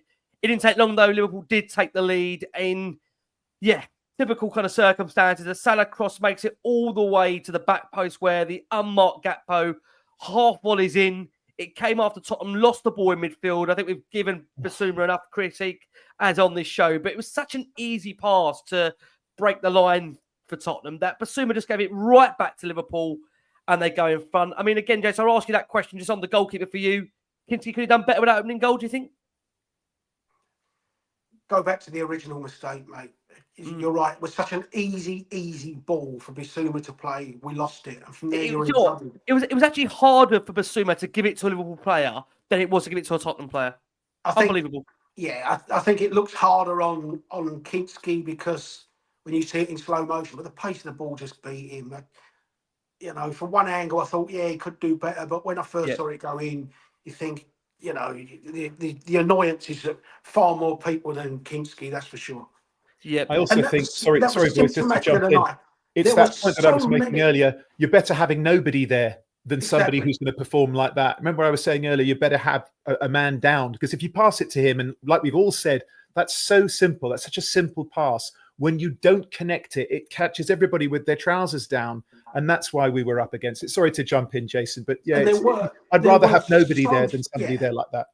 And there were so many really easy balls tonight that we got wrong. You know, you could go through the whole team, easy passes that we misplaced straight to red shirts. That was the annoyance. His hair out, bless him. He was pulling his hair out with all of those misguided passes. Yep. Look, second goal, Liverpool go 2-0 up. I mean, there'll be questions about whether it was or wasn't a penalty. I think it's fair to say that Kinski gets something on it in terms of the initial challenge. But again, Jess, I'll ask you just on that point with Kinski, for you, a definitive penalty, you know, he goes through. Again, classic Tottenham, really. And look, I've been so praised for Ben Davies on this show in recent weeks, but it was Ben that gave away the ball. Kinski trips Nunes. He sends, of course, Kinski the wrong way from the penalty spot, Salah to double Liverpool's lead. Again, is that just another nature of Jace giving the ball away in the phase before, rather than your own debate over whether it's a pen or a non-pen? It just shouldn't have happened in the first place because we shouldn't have given away the ball. Yeah, absolutely. And you know what I've always said about referees? Don't hide behind referees when you're so inept yourself. When you make so many mistakes in 90 minutes, don't expect referees and point the finger at them. I thought it was a penalty for sure. Didn't have any problem with it. Wasn't surprised it was check complete. But what I mean is, even if you want to sit there and argue if you like, we went with a 1-0 lead with a player that should have been sent off. And we got so many things wrong tonight. Don't hide behind referees. Yeah. Are we agreeing with that, boys? Teach, Doubt, 100%. we agreeing nods there? Yeah. Like I say, 2-0. And like I say, for Tottenham, I think it's fair to say that at that point, I think we're having our work cut out. And I think, you know, what we all said is got to stay in the game. And even at that point being 2-0, I just kept saying, you know, if Tottenham score, we're right back in the game. And what I couldn't quite understand is there was almost this kind of defeatist attitude that the heads just dropped in there. Have you guys agreed now that the heads from really the first one going in dropped? But I just felt always in this game, Tottenham for me would have to score to have any chance of winning the game. Forget they had a 1-0 advantage. I mean, look, let's be honest about it. We've made this point before. Tottenham's record at Anfield is absolutely horrendous. You know, they've played now 28. They've won 1. They've drawn 7. They've lost 20. They've lost games by the odd goal on 10 occasions. But you can't tell me that anybody going to Anfield for this game would have thought, right, we can get through just by defending for 90 plus minutes. It just wasn't going to happen. So Tottenham had to score, which is why I found it really bizarre, Dale, that heads were dropping at 1-0 and 2-0 because we will always have to score on the night. Could you understand my wavelength on that point?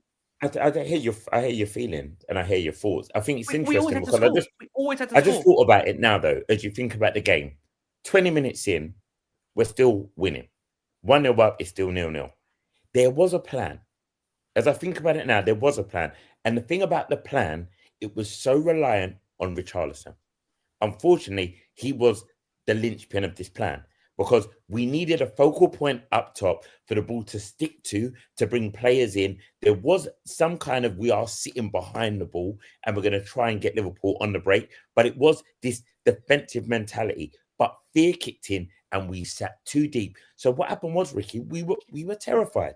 So we were fearful. We were trying to hang on. We were waiting to be punched, like I said at the beginning. So the minute it was 1-0 through our own error, it's like, I'm waiting for this guy to punch me, and I'm punching myself.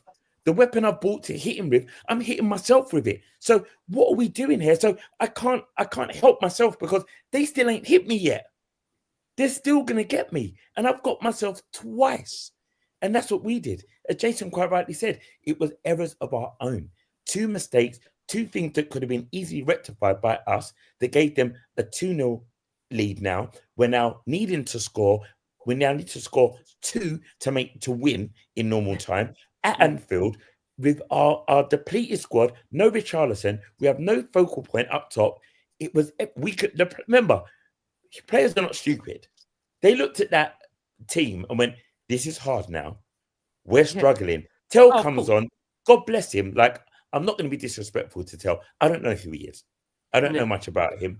He could be Lancashire. Not many did before. Not many did before last week, and You know that's what I only mean? everyone knows him. He could be Lancashire. He could be Dame Scarlett. He could be anyone because he's in that bracket of age. Yeah, them. it could also be brilliant.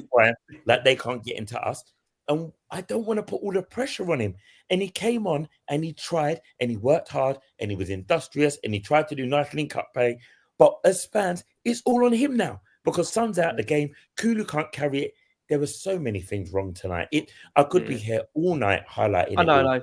All I can say is, Dale, I don't know if you agree, I just never thought we were going to score on the night. And that's the sad thing. I looked at us and thought we could be into next week and we still wouldn't score. And I think that's the real sad indictment of it. Look, Spurs, they tried to make a couple of changes. Bergvall, Porro replaced Sarr and Basuma.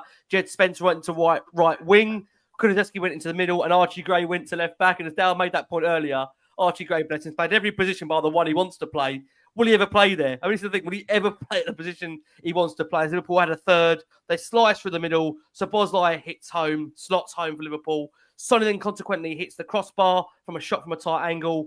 And the game is game, set, and match. Liverpool 4-1. Again, Tottenham, you look at the nature of that fourth goal.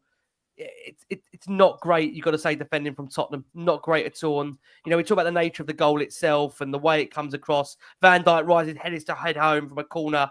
Mikey Moore replacing Davis moments later. Look, it's a horror show. We want to put it to the back of our minds. Jace, I wonder, I've seen many out there going for Kinski tonight. Are you hoping for the return of Vicario fairly soon, or is that unfair on Kinski when Dow makes that point that he's having to play with almost a different back three, back four quite simply every game at the moment, really? It's quite bad. Yeah, there's different back fours. He's 21. He's just come into the Premier League and people are starting to write him off. But I think, maybe the one difference at the moment is that maybe Vicario has a little bit more, I don't know, respect amongst the group because he's been there that bit longer. So I think Vicario coming back, I wouldn't be surprised actually if Fix back on the weekend, but we'll wait and see. I think he's champing at the bit, ready to go, but maybe, they just don't quite think he's ready himself. But one thing, he didn't have a muscle injury. So there shouldn't be the problems coming back like some of the others have had. As the bone's healed, it's healed. But, I mean, it's not been easy for Kinski. I'm prepared to throw him a little bit of slack. Jesus Christ.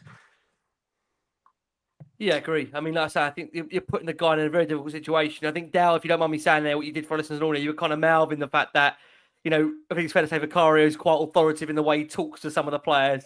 I think many will look at the fact of the way he did give a scream at Bergvall on his debut. I think Bergvall thought what had hit him at the time. But the reality is that Vicario has gotten more, with the way I say it's a more dominant presence when it comes to the way he does talk to his defenders. Is that a fair point, Dal, with regards to maybe what we're missing 100%. At the moment? That's right, because it's leadership. As I said about that spine. And Vicario is vocal. Look at that image. That tells you all about him as a keeper. He's talking. He's talking to the back four. He's screaming at centre midfielders to get into the right position. And you need that. And a character like that is great. And that's going to be great for Kinski too, because he's a good keeper. And we bought him because he is a future prospect. And we're looking at him. He's great with his feet. And he didn't have a good one because he was shaky today. He was nervous. He was fearful. All of that crept in. And that's something he'll look at. And maybe Vicario goes, come here. Don't worry. That happened to us all. Here's your confidence. This is what you do. And having Vicario back will be great for the back four as well. Because you've got someone who is vocal. And you need that in football. You need leaders. He's also an adult. He's 28. Yeah. You know what I mean? Like, you can't overlook that. He's an adult, right? I mean, our back five, what's their combined age? You mean, you take Ben Davis out of it. What is it? 21, 22, probably. The average age. The average age there. You will at uni. Vicario back not only with his.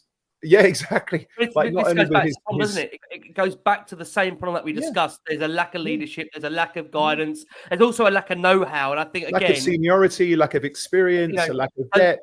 Yada, yada, yada. It goes back to that point, doesn't it? That a lot of those Liverpool players have actually been there in that moment and know what it's like to get through it. I think a lot of people forget this. A lot of those Tottenham boys, that's the first time for a lot of those boys out there. I know Ange is saying that they'll grow, they'll learn from this moment. But the problem is, and again, this is where, again, the fan base go crazy is some need that and want that right now. Yes. They don't want to wait 5, 6, 7, 8 years. That's why they want it now, and they've got a right to it now. have, It's been 17 years. It's been 17 years. After a You've got game right like to it this, now. you'll often have, Højbjerg will pop up, which I completely understand. I always liked Højbjerg, and it was either Lee's analogy or Cracker's analogy that he was the dustman, and every now and again you need the dustman who just comes along and just sort of dutifully sweeps up and takes the rubbish out. And so, listen, we've got problems, guys. We just do. But again, not wanting to be a happy clapper too much. Like, Bergvall and everything looks like a really exciting player. Danzo looks great. Tell, we don't know yet. It's hard. Yeah, we'll see. Guys, I've got to close very quickly on Villa. I don't want to keep you any longer than what we need to be on this show for our own sakes as well. We know it's challenging because what I will say is that I know whenever I get out of here, we all get out of here. Jason's can't wait to go back to Bangkok Airport, but then he's going to be harassed at Bangkok Airport for more pictures. You won't see a man as quick as Jason get a cloak on and try and get on a flight without being driven mad about it. The funny thing is, Jason's going to Thailand to try and get away from it. And Jason, take that Tottenham training kit off when you go, right? I mean, there'll be people that are criticising Jason. I think he's part of the training staff, or they think, can we get a picture with Jason? And they'll be like the Roy Keane, do your job. The best picture of Jason would be Jason at the airport in a disguise, with a big wig, like a huge moustache. And Shall I hold a trophy up? Yeah. They'll never think it's me then, will they? Yeah, nobody would recognise you. They'll get away from it. They'll never think it's you. Poor Dow can't wear a winner's medal around your neck. They'd walk straight past you. Well, poor Dow, it's invaded on his private life now with his children. He can't go out anywhere now. This is what this podcast has done to us. Me, I mean, look, I'll happily come and take your questions. I can't give you the answers you want. I'll happily take your questions. And CJ, bless him, I'm not sure if Teach can make it on the Sun Lounge now without being stopped in California. Bless him, what he's been involved in all these years. He's getting stopped about the Tottenham podcast now. What can I say? Guys, very quickly, Villa on Sunday. Look, I think for many, they looked at this as being a crunch week. It's not a crunch week for everybody. It's a crunch week for many out there because we've still got the Europa League, of course, to be in. I mean, how do we see Villa at the moment, given where they're at, where Tottenham are at? I mean, I'll come to you, Dal. What are you expecting in terms of a reaction? Because Ange was suggesting we will get a reaction, but again, I have to bring to you that news that we said at the top of the show. Richarlison did pick up a calf injury. From what we understand from Ange Postecoglou, that calf injury that Richarlison has picked up is quite a bad one. So it probably means Tell is in the forefront of the plans for Sunday. How do you see the Villa game going for you? It's a cup game. Anything can happen. Right now, I look at us. I look at Villa. Villa have had little blips every now and then, which is hopeful for us that they have that. Ollie Watkins, I think he's out as well. I think they've just lost Watkins too. Our front line looks very, very weak right now. And there's no muscle up there, which is a problem. So it's going to be interesting to see what happens. I don't think we're going to get the performance we got today. And I don't think Villa are going to play the way Liverpool played today. So I feel it's going to be a bit more of an open game. And we've got to live in hope, because we've got to live in hope. It's a game that I will never back us to lose, but I don't see us winning it in style or looking pretty. We've got to go to the performance we gave at Brentford and try and be dogged, resilient, and hit on the counter and play in moments. And we can't do what we did today and just give the ball away willy-nilly. Yeah. So I'm going to say we're going to win 1-0 because I don't see us all winning 2-1. But right now, if we lost, I wouldn't be surprised. Yeah, I mean, it is quite hard to predict what Tottenham are going to do, because the crazy thing going into this game is I stupidly had hope. And I called Jason out before. Spurs fans. Jason called me out before and said, Rick, I'm just I'm prepared to go behind the sofa. And I thought, God, if you're not optimistic, then what chance have I got? And the crazy thing is, behind there. Don't worry, I was there. There's a lot of fans that were going into the Liverpool game thinking, Joe, maybe. It is the hope that generally kills us on this. I mean, Tej, we're going to see you on Sunday. I mean, Tej, what are you expecting with Tottenham? I mean, I know it's been an unpredictable season, but I think I've got to say this, many fans, and maybe rightly so, because of the domestic form, were really pinning a lot of their season on this week in regards to the domestic cups. We've exited one of them. Can we, in your mind, see us getting past Villa? I mean, I've got to say this, Villa are going to have had a fresh week. They've had no midweek game. We're going to have to pick the boys up after the Liverpool game, after a tough game itself, which we've been dominated on. Let's not get away from it. We've lost Richarlison as well. Can you see a way in which we fight ourselves through this adversity where, again, I will mention in this point, 9 senior players out, and we've got to find a way to raise ourselves. Can you see that? If we play like we did against Brentford, yes. I think let's pose a theory.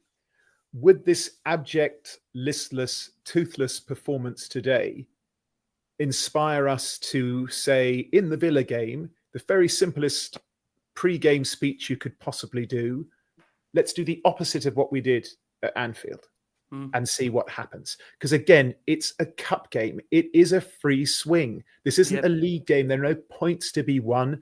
You win or you lose. You take all the marbles, you take none of the marbles. So go there and just be a handful. Just go with energy, application, aptitude, the whole kind of let's give them nothing mentality, and see what we can do. I thought we did so well against Brentford. And again, who beats Brentford at the G-Tech?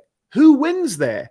Nobody. And we did. It's a tough place to go. It's a tough place to go. It's really difficult to go there. So if we can bring that attitude and that energy to Villa, who's to say, man? Because like Darren said, they're a very hit and miss team as well. So hopefully tonight, on that night, we hit and they miss. Yeah.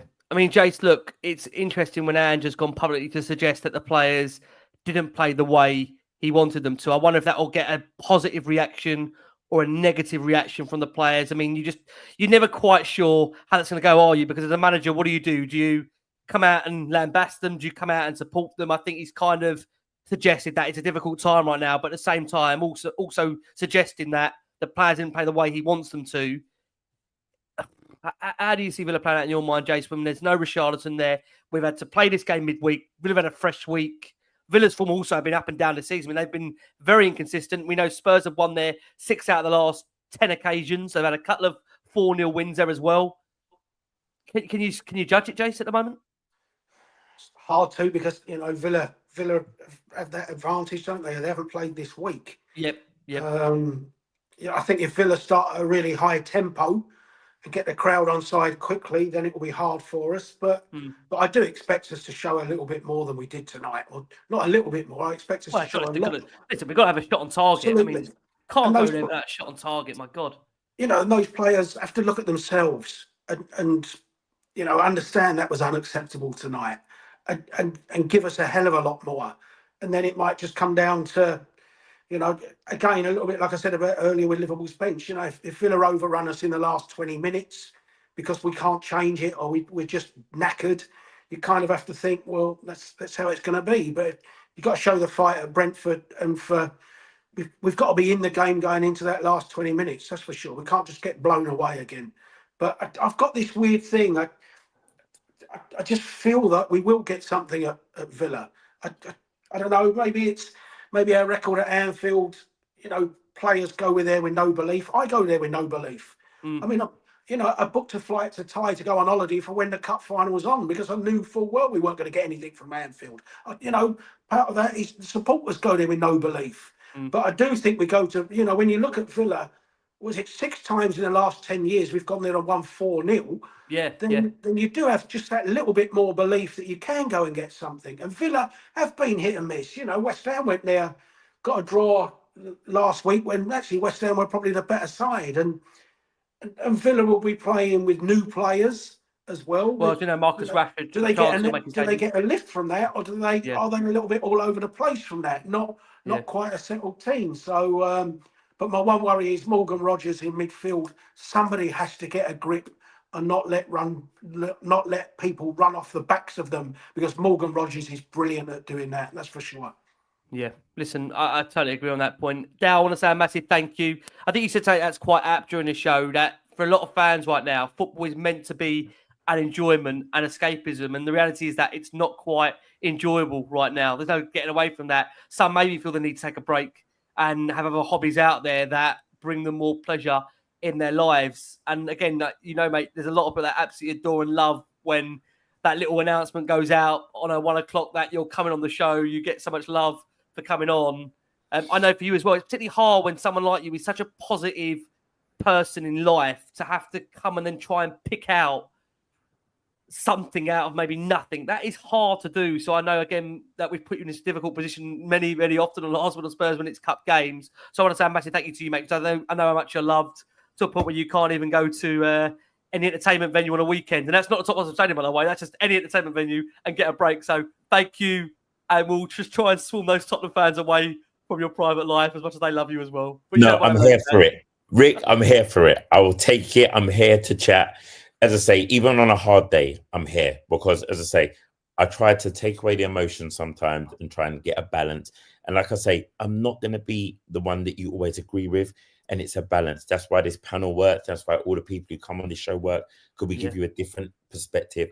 Some things you agree with, some things you won't. But ultimately, we all want the same thing. We want Spurs to be successful and we want to win together so we can smile together. Bless you. Dal, thank you so much. We're going to see you very, very soon. Indeed. If we don't lose him in the cinema. T, do you want to say a massive thank you to you, T? Thank you so much again. I know, like I say, for someone, again, very much optimistic and positive on life right now, it is a tough time to be a fan because, you know, we'll go back to that point. Cups are a massive part of the season. I always say they're the biggest part of the season. You know, I think many have seen me actually quite lose myself on here after cup defeats. I think I've been quite calm because the season has made me that way, really. And that's upsetting because normally I'd be a lot more irrational, a lot more emotional. But it is what it is, right? And we've got to keep on moving forward. As difficult as this time is. It is. It is. Yeah. It's hard for all of us. But again, I think we can draw a semblance of solace and comfort from each other. I always say, win, lose or draw, whenever I come on this program, I feel good afterwards. Obviously, you know, after the Brentford game and we'd won, I felt pretty fabulous. But even today, you know, after an abject, embarrassing, humiliating performance, I feel better for coming on this show and hearing the thoughts and the wisdom from you and from the other panelists and from our viewers and listeners. So I'm appreciative of that, man. I'm appreciative to be part of this community and largely been welcomed, which is lovely. So let's go to Villa as the underdogs. You know, like, let's go with that kind of Tamworth mentality. Let's go there thinking we have a point to prove. I don't play like Tamworth. Whoever it is that we need to say, you know, go in as, you know, Christians to the Lions or whichever analogy you want to use, but just go in there with a little bit of fire and a little bit of energy, and let's see what we can do. And if you go and you play like that, win, lose or draw, we won't be looking to chew you guys out. So go and play with passion and with heart. Let's see how we get on. Thank you to all the viewers and listeners, to you, Rick, to the panelists. My love as ever. I'll see you soon. Cheers.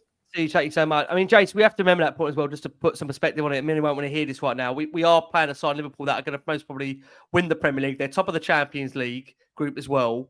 I mean, I think they've only lost once this season at home to Nottingham Forest. I mean, look, we knew it was always going to be a tough task to go there and win. I think what many is that frustration is that, look, if you go there and give you everything, you can't have any, you know, any regrets. But I think the fact, again, we mentioned that point, is because of the lack of application, desire, commitment. That's what hurts more than anything, doesn't it? It goes back to that point. It's that lack of courage. I use that word, courage. That's why the fans feel the way they feel. Of course it is. But, you know, we've said that for the last 2 hours, really, haven't we? You can't keep saying it. It's just on those players, they have to show up at the weekend. Yeah, they do. Look, guys, I want to say a massive thank you. Like I say, 15,000 of you watching the show live. Look, thank you so much for all your incredible support for Last Word on Spurs. I think someone said it earlier in the show, can I just say, for a lot of the viewers and listeners on here, that it won't always be like this, even though it feels right now.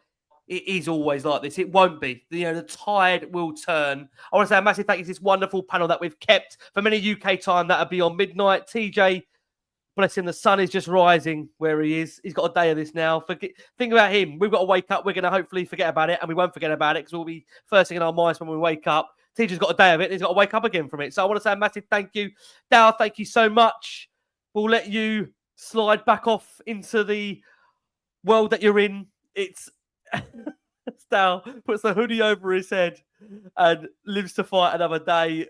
Tej, thank you so much. God bless your heart. We'll see Tej at the weekend. And Jace, as he's booked his flights for his next Thai trip, he can't wait to get back there soon enough. and away Can't- from Tottenham. Can't wait to go and see Bury Round win a trophy again. The only man that's allowed two clubs in a Doubles, two clubs in a trebles, lifetime. FA Cups, League Cups, 9 league titles. I mean, what more can I want? Right, on that basis, we're definitely closing. I want to say a massive thanks to the wonderful Jason McGovern, TJ Ramini, Darren Hartman. We have been the last one on Spurs. Guys, as always, please keep safe, keep well. Oh, Tottenham, give us something. And as always, come on, you Spurs.